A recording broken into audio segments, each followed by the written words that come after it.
Hello, my name is Erin McGrath, and here is my project on curriculum modifications.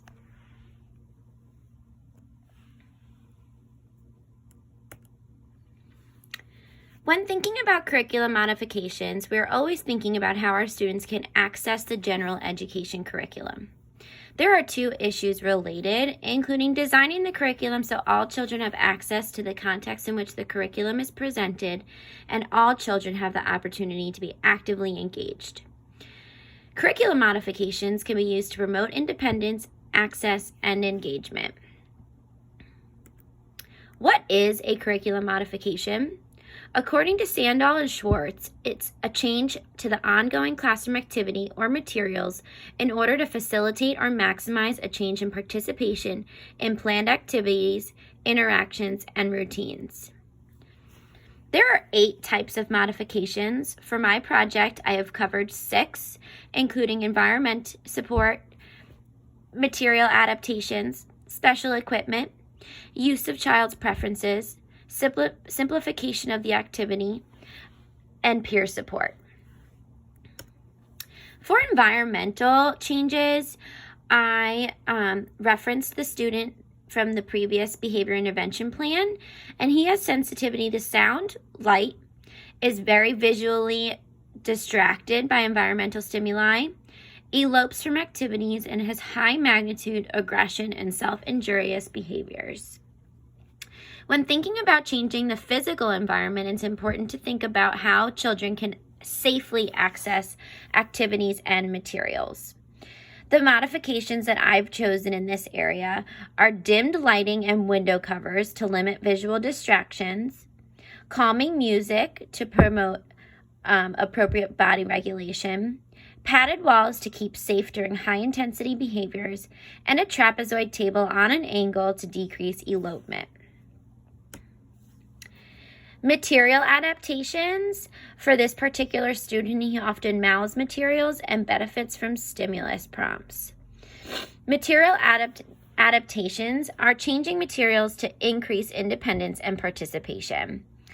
The adaptations I've chosen for my project are papers taped to a desk to prevent mouthing, stimulus prompts such as using color coding, larger font, highlighted keywords, and modified response forms.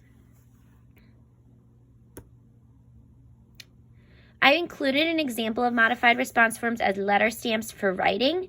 However, this particular student also uses different response forms such as selecting an answer and raising it in the air, using a dotter to select an answer from an array, or using his communication device to respond to questions.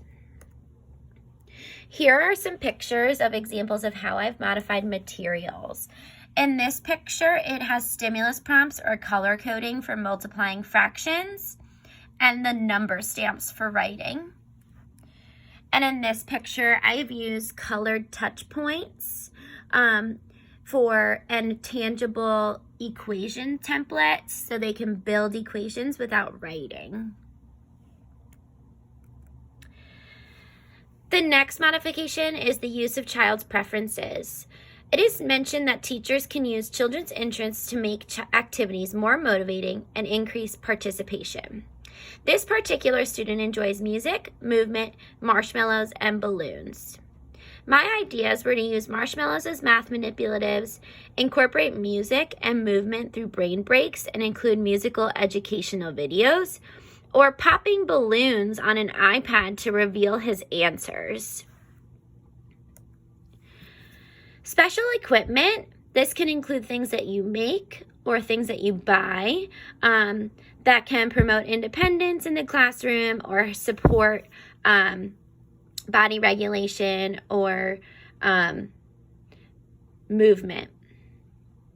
The examples I've chosen are having an oral chewy available for oral motor strategies and to decrease mouthing of materials, a communication device, utilizing scented markers or crayons for handwriting, coloring, or drawing tasks.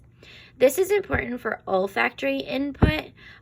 We've also made canisters with cotton balls in them with different smells of oils It's important to use either calming, such as lavender, or alerting senses, such as peppermint, based on the student's arousal level.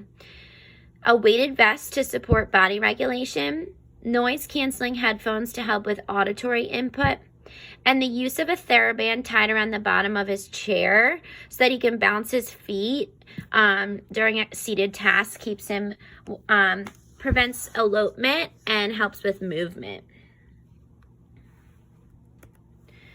Simplification of the activity. This is where we really have to make adjustments to break down skills or larger, more complex concepts into smaller, more meaningful, manageable tasks. So for instance, this particular student is familiar with single-digit equations. So in working with the area method of multiplication, it's been broken down. So for the example I chose was if you were given the 3-digit number 867 times 6, putting that into expanded form, multiplying each number by 6. So they multiply just the first digit and then add the zeros, adding all the place values together, and then getting their answer. This is breaking it down into simpler, more concrete, manageable steps that they know already from doing single-digit equations. I've also incorporated a bundle of skip counting number lines for instructional supports. I included a picture here of the worksheet that we would use. Here's the first 3-digit number broken down into expanded form, and then where they multiply. And here is the number lines. And lastly is peer support. Banerjee and Horn suggest that peers can help students reach learning objectives through the use of peer modeling. I think it's not only important for adults to model, but peers, because students see other peers behaving positively and responding appropriately, and it could promote independence in following those same skills. So I've provided a visual support that I've used in my classroom for the game of Uno, and they can help with imitating actions and following game rules, and the visual supports promote independent communication. And a lot of the time when some of my students see peers using the visual supports, it reinforces them using it as well.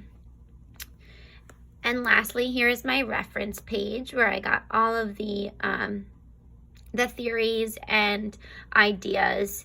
Thank you very much.